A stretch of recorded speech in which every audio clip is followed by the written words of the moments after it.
بسم اللہ الرحمن الرحیم۔ السلام علیکم۔ مجھے آج بھی وہ دن بہت اچھی طرح سے یاد ہے جب ہمارے گھر میں کھانے کو کچھ نہیں تھا اور ہم بہن بھائی پانی کے ساتھ سوکھی روٹی بھگو کر کھا رہے تھے۔ ہمارا گھر بھی کچا اور چھوٹا سا تھا، مگر پھر نہ جانے حالات نے کیسے پلٹا کھایا، ہم ایک دم سے بہت بڑے گھر میں آ گئے تھے۔ ہماری زندگی شاہانہ طرز کی ہو گئی تھی، ہم راتوں رات دولت مند ہو گئے تھے۔ مگر میں یہ سمجھنے سے قاصر تھی کہ یہ سب کچھ اتنا اچانک سے کیسے ہو گیا تھا، ہم لوگ آنن فانن اتنے امیر کیسے ہو گئے تھے۔ میرے ذہن میں اکثر یہ سوال گونجتا تھا، اور جب میں اپنی بہن سے اس بارے میں بات کرتی تھی تو وہ مجھے ڈپٹ کر خاموش کروا دیا کرتی تھی۔ وہ میری نسبت امی ابو سے بہت زیادہ قریب تھی۔ وقت اپنی پوری رفتار سے گزر رہا تھا، ہمارے گھر میں دولت کی ریل پیل ہو چکی تھی، بھائی اور بہن کی شادی ہو چکی تھی اور اب گھر میں صرف میں رہ گئی تھی۔ میری وجہ سے امی بہت ہی زیادہ پریشان رہتی تھیں۔ میری زبان میں ہلکی سی لکنت تھی، میں بولتے بولتے ہکلا جاتی تھی۔ باقی میں ہر طرح سے بہت ہی زیادہ خوبصورت تھی، میں پڑھی لکھی تھی، سلیقہ شعار تھی، مگر میری یہ جو خامی تھی یہ ہر خوبی پر حاوی ہو چکی تھی۔ لوگ مجھے دیکھتے تھے، پسند کر جاتے تھے۔ اس دن جو لوگ مجھے دیکھنے کے لیے آئے ان کا بیٹا ڈاکٹر تھا، اس نے مجھے کسی فنکشن میں دیکھا تھا اور اس نے مجھے دیکھتے ہی پسند کر لیا تھا۔ مگر آنے کے بعد جب اس کی امی نے مجھ سے بات کی، مجھ سے چند ضروری سوالات پوچھے، تو پھر اس کے بعد وہ خاموشی سے اٹھ کر چلی گئیں اور بعد میں انہوں نے رشتے سے انکار کر دیا۔ میں نے بھی اس ڈاکٹر کو ایک نظر دیکھا تھا اور وہ مجھے بھی بہت زیادہ پسند آیا تھا، مگر میرا دل ٹوٹ کر رہ گیا تھا۔ اس دن میں بہت زیادہ روئی تھی۔ لوگ اس بات پر مجھے ریجیکٹ کر جاتے تھے جس میں میرا کوئی قصور ہی نہیں تھا۔ میری امی شروع سے ہی پیروں فقیروں کو بہت زیادہ مانتی تھیں اور اکثر وہ نت نئے وظائف کرتے ہوئے نظر آتی تھیں۔ وہ میری شادی کے لیے بہت سے وظیفے کر رہی تھیں اور اکثر مجھے اپنے پیر صاحب سے دم کروانے کے لیے لے کر جاتی رہتی تھیں۔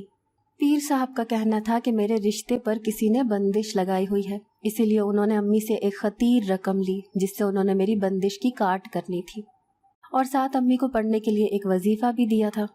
امی کو پورا یقین تھا کہ یہ وظیفہ کام کر جائے گا اور اب میری شادی ہو جائے گی۔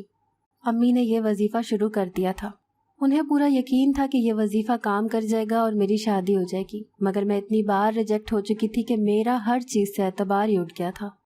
ان دنوں میرے لیے بہت اچھا رشتہ آیا تھا، یہ لڑکا بینک میں جاب کرتا تھا اور بہت ہی اچھی پوسٹ پر تھا۔ جس دن ان لوگوں نے آنا تھا امی نے مجھے سختی سے منع کیا ہوا تھا کہ تم نے ان لوگوں کے سامنے کسی قسم کی کوئی بات نہیں کرنی۔ میں نے امی کو شکوہ کناں نظروں سے دیکھا کہ اگر وہ لوگ مجھ سے کوئی سوال پوچھیں تو میں کیا کروں گی۔ امی نے کہا کہ تم نے تھوڑی دیر ان کے سامنے بیٹھنا ہے اور میں کسی بہانے سے تمہیں وہاں سے اٹھا دوں گی۔ پھر جب وہ لوگ آئے تو میں ان کے سامنے بیٹھ گئی، ان لوگوں نے مجھے دیکھتے ہی پسند کر لیا تھا۔ امی نے ان لوگوں کو اپنی باتوں میں لگایا ہوا تھا، اس سے پہلے کہ وہ لوگ مجھ سے کوئی بات کرتے امی نے مجھے وہاں سے اٹھا دیا اور کہا کہ کچن میں جا کر دیکھو۔ پھر مہمانوں کے سامنے میری تعریف کرنے لگی کہ میری بیٹی بہت ہی زیادہ سلیقہ شعار ہے، کچن کا سارا کام یہ خود کرتی ہے اور یہ بہت اچھا کھانا بناتی ہے، وغیرہ وغیرہ۔ وہ لوگ تو مجھے پہلے ہی پسند کر چکے تھے، مگر جب انہوں نے میرے ہاتھ کا کھانا کھایا تو میرے تو گرویدہ ہو گئے تھے۔ جاتے جاتے انہوں نے میرے ہاتھ پر پیسے رکھے۔ میری امی تو خوشی سے دیوانی ہو گئی تھی، ان کا اتنا بڑا مسئلہ حل ہو گیا تھا۔ ان لوگوں نے میرے لیے اپنی پسندیدگی کا اظہار کر دیا تھا اور وہ لوگ جلدی شادی کرنا چاہتے تھے۔ آج تو امی بہت زیادہ خوش تھی، اور خوش کیوں نہ ہوتی، میری شادی تو ان کے لیے بہت بڑا مسئلہ بن چکی تھی۔ مگر مجھے یہ سب کچھ غلط لگ رہا تھا، مجھے انہیں دھوکہ دینا غلط لگ رہا تھا۔ میں نے اپنی امی کو اس بارے میں کہا بھی، مگر انہوں نے مجھے ڈانٹ کر خاموش کروا دیا تھا۔ اس کے بعد وہ لوگ جب بھی ہمارے گھر میں آئے امی نے مجھے اسی طرح کسی کام میں مصروف کر دیا تھا، اور پھر میری شادی کا دن بھی آن پہنچا۔ شادی کے بعد جب میں نے پہلی دفعہ اپنے شوہر کے ساتھ بات کی تو وہ ہکا بکا ہو کر میرے منہ کی طرف دیکھنے لگا۔ اس کے بعد وہ اپنے گھر والوں سے لڑائی کرنے لگا کہ اس لڑکی کو تو بات کرنی نہیں آتی۔ شادی کے چند ہی مہینے گزرے تھے کہ مجھے اس نے طلاق دے دی اور میں لٹی پٹی اپنے ماں باپ کے گھر آ گئی۔ میں ہر وقت گھر میں فارغ بیٹھی رہتی تھی، میری کوئی مصروفیات نہیں تھی، سمجھ نہیں آتا تھا کہ کیا کروں۔ میرا سارا وقت سوشل میڈیا پر گزرتا تھا۔ پھر ایک بار میرے واٹس ایپ پر ان نون نمبر سے کال آنے لگی۔ اس نمبر سے مجھے بار بار میسیجز اور کالز آتی رہتی تھیں جنہیں میں نظر انداز کرتی رہتی تھی۔ پھر ایک دن میں نے اس کو میسج کیا کہ کون ہے اور کیوں مجھے تنگ کرتا ہے۔ پھر اس نے ایک وائس میسج کیا تھا۔ اس کی آواز اس قدر دلکش اور دل نشین تھی جو سیدھی میرے دل میں اتر گئی تھی۔ میں اس کی آواز کے سحر میں کھو گئی تھی اور پھر میں اس کے ساتھ باتیں کرنے لگ گئی۔ رفتہ رفتہ ہماری باتوں کا دورانیہ بڑھنے لگا تھا۔ اب اس میں دن اور رات کی تمیز مٹ چکی تھی۔ وہ بہت خوبصورت باتیں کرتا تھا، اس کی گفتگو میں ایک سحر تھا جو انسان کو جکڑ لیتا تھا۔ میں اس کے ساتھ ہمیشہ ٹائپنگ پر ہی باتیں کرتی تھی۔ مجھے یہ ڈر تھا کہ اگر اس نے میری آواز سن لی اور مجھ سے بات کر لی تو اسے میری اس خامی کا پتہ چل جائے گا، اور پھر وہ مجھ سے بات کرنا چھوڑ دے گا، جیسا کہ ہمیشہ سب لوگ میرے ساتھ کرتے تھے۔ میرا مذاق اڑاتے تھے، مجھ پر ہنستے تھے، مجھے ان کے رویے سے تکلیف ہوتی تھی۔ میں نہیں چاہتی تھی کہ یہ بھی میرے ساتھ اسی طرح سے کرے۔ اس کا نام زین تھا۔ اس نے اپنے بارے میں مجھے بتایا تھا کہ اس کا ایک بہت بڑا بزنس ہے۔ اب اس کا دن بدن مجھ سے کال پر بات کرنے کا اصرار بڑھتا جا رہا تھا، جو میں کسی صورت بھی نہیں مان رہی تھی۔ مجھے ڈر لگ رہا تھا کہ اگر اس نے مجھ سے بات کر لی تو پھر بات کرنا چھوڑ دے گا، جو کہ میں کسی صورت بھی نہیں چاہتی تھی۔ مجھے اس کی عادت ہو چکی تھی، بلکہ اگر یوں کہا جائے کہ مجھے اس سے محبت ہو گئی تھی تو یہ کہنا غلط نہیں ہوگا۔ میں اس کی محبت میں دیوانگی کی حد تک پاگل ہو چکی تھی۔ وہ مجھے جو بھی کہتا تھا تو میں آنکھیں بند کر کے اس کی بات مان لیتی تھی۔ پھر ایک دن اس نے مجھ سے پوچھا کہ تم مجھ سے کال پہ بات کیوں نہیں کرتی؟ میں نے اسے ڈرتے ڈرتے اپنا مسئلہ بتایا۔ کافی دیر تک اس کا میسج نہیں آیا۔ میرا دل جیسے ڈوبنے لگا تھا۔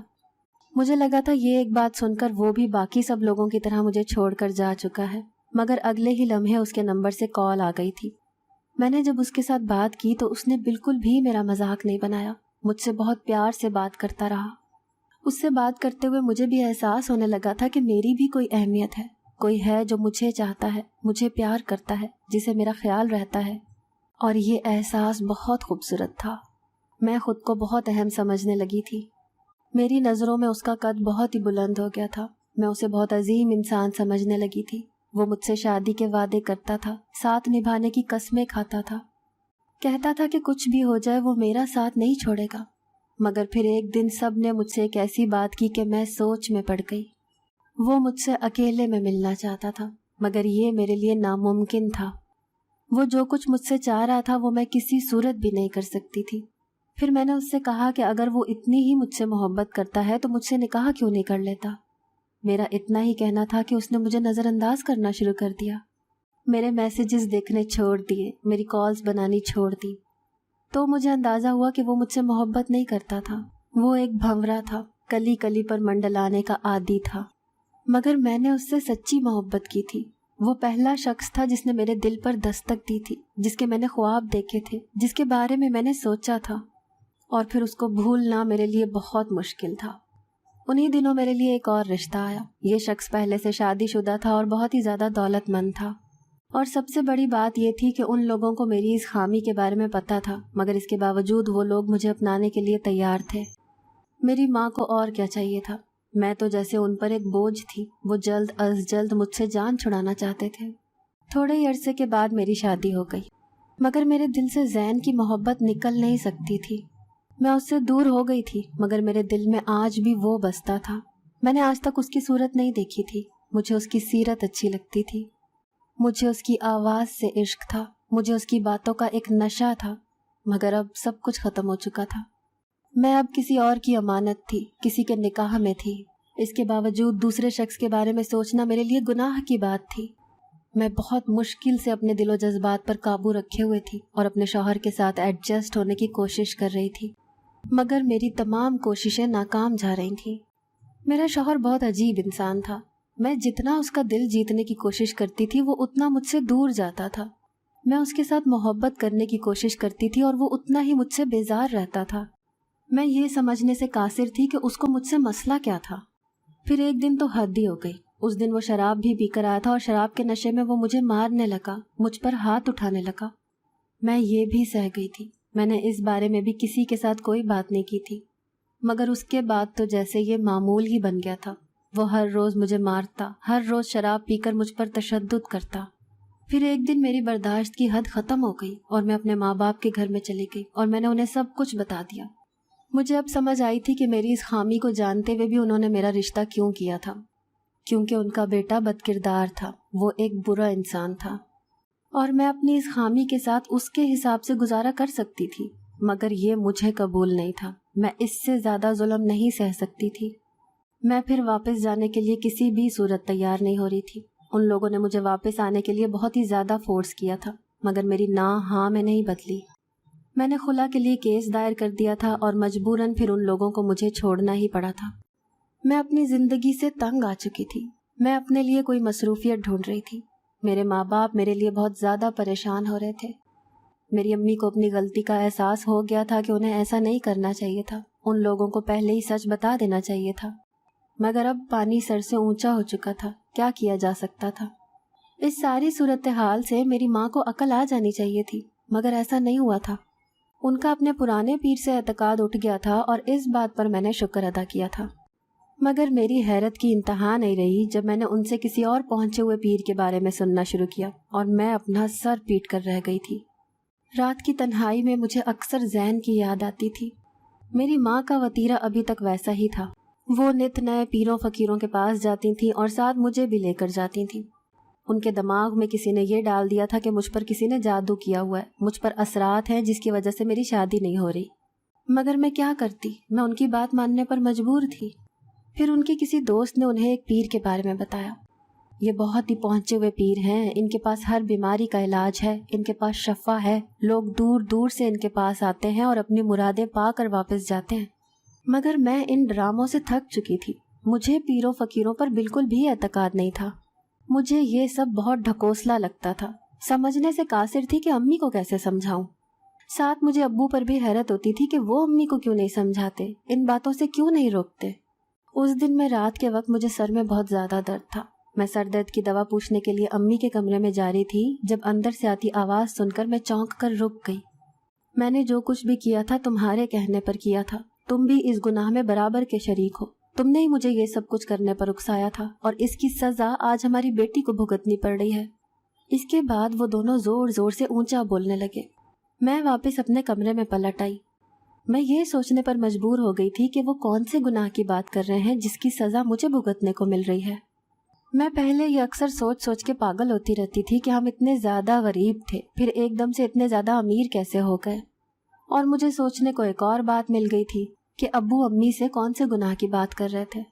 میری لامتناہی سوچیں ختم ہونے کا نام ہی نہیں لیتی تھیں، مگر مجھے سمجھ نہیں آتا تھا کہ میں ان تمام چیزوں کا جواب کس سے حاصل کروں، کون ہے جو مجھے میری باتوں کا جواب دے گا۔ امی سے تو کسی بھی بات کی توقع رکھی نہیں جا سکتی تھی، مجھے خود ہی کچھ کرنا تھا اور اپنے تمام سوالات کے جواب ڈھونڈنے تھے، مگر کیسے؟ آج کل امی کو ایک نئے پیر کے بارے میں معلومات ملی تھیں، وہ بہت پہنچا ہوا تھا اور وہ مجھے بھی اس کے پاس لے کر جانا چاہتی تھیں، مگر میں نے اس کے پاس جانے سے صاف انکار کر دیا تھا۔ میں نے اس کے پاس نہیں جانا اور آج کے بعد آپ مجھ سے اس قسم کی کوئی بات نہیں کریں گی۔ میری بات پر امی کو بہت زیادہ غصہ آیا۔ انہوں نے مجھے ضدی، ہٹ دھرم اور نہ جانے کیا کیا کہہ کر مخاطب کیا تھا، مگر میں نے بھی سوچ لیا تھا کہ اب مزید ان کے ہاتھوں میں کھلونا نہیں بنوں گی۔ پھر اس کے بعد جب وہ واپس آئیں تو ان کے ہاتھ میں ایک بوتل تھی۔ انہوں نے مجھے کہا کہ یہ پیر صاحب نے تیل دیا ہے، اس سے تم نے اپنے جسم میں مالش کرنی ہے، تمہیں سکون ملے گا اور تم پر جو بندش کی گئی ہے وہ بھی ختم ہو جائے گی۔ میں نے بے دلی سے وہ بوتل اٹھا کر اپنے ڈریسنگ ٹیبل پر رکھ دی تھی۔ رات کو میرے سر میں بہت ہی زیادہ درد ہو رہا تھا۔ ایک خیال کے تحت وہ تیل میں نے اپنی ہتھیلی پر رکھا اور اپنے سر پر لگایا۔ تھوڑی دیر تک مجھے سر درد میں آرام آ گیا، پھر اس کے بعد اکثر ہی یہی ہونے لگا۔ مجھے جب بھی سر میں درد ہوتا تھا میں اس تیل کا مساج کرتی تھی اور پرسکون نیند سو جایا کرتی تھی۔ میں اب اس کو ماننے لگی تھی، واقعی اس میں کچھ تو ایسا تھا جس میں کوئی نہ کوئی کرامت تو تھی۔ پھر کچھ دنوں کے بعد امی نے مجھے ان پیر صاحب کے پاس چلنے کو کہا تو میں مان گئی اور ان کے ساتھ چلی گئی۔ جب ہم دونوں وہاں پر پہنچی تو میں نے پیر صاحب کی آنکھوں میں اپنے لیے عجیب سے جذبات دیکھے تھے جن کو میں کوئی نام نہیں دے سکی تھی۔ ان کے چہرے پر سفید داڑھی تھی، سر پر سفید عمامہ تھا، وہ سفید ہی لباس میں ملبوس تھے۔ ان کو دیکھ کے لگتا تھا کہ وہ بڑی عمر کے ہیں، مگر ان کی آنکھیں ایسی تھیں جیسے کسی جوان انسان کی ہوتی ہیں۔ ان کی آنکھیں ان کی عمر کا ساتھ نہیں دے رہی تھیں اور یہ بات میرے لیے بہت بڑی حیرانگی کا باعث تھی۔ پیر صاحب سے میری والدہ نے کہا کہ نہ جانے میری بچی پر دشمنوں نے ایسا کون سا عمل کیا ہوا ہے، اول تو اس کا رشتہ ہی نہیں ہوتا، مگر جب اس کی شادی ہوتی ہے تو وہ ٹوٹ جاتی ہے۔ آپ یہ بتائیں کہ ہم کیا کریں، ہم اس مصیبت سے کیسے چھٹکارا حاصل کریں؟ پہلے تو پیر صاحب کافی دیر تک آنکھیں بند کر کے کلام پاک پڑھتے رہے، پھر انہوں نے آنکھیں کھول کر دیکھا اور کہا کہ اس کا حل میرے پاس ہے اور اس کا حل بہت ہی آسان ہے، آپ کو بالکل بھی پریشان ہونے کی کوئی ضرورت نہیں ہے۔ جس نے بھی یہ عمل کیا ہے وہ عمل بہت ہی طاقتور ہے، مگر وہ طاقتور عمل میرے سامنے کچھ بھی نہیں ہے۔ سب سے زیادہ حیرت مجھے اس بات پر ہوئی تھی کہ پیر صاحب نے پیسے لینے سے انکار کر دیا تھا۔ ان کا کہنا تھا کہ وہ یہ کام فی سبیل اللہ کرتے ہیں، وہ لوگوں کی مدد کرنے میں خوشی محسوس کرتے ہیں، انہیں بس دعاؤں کا لالچ ہے اور ان کے لیے دعا کر دی جائے، ان کے لیے یہی بہت ہے۔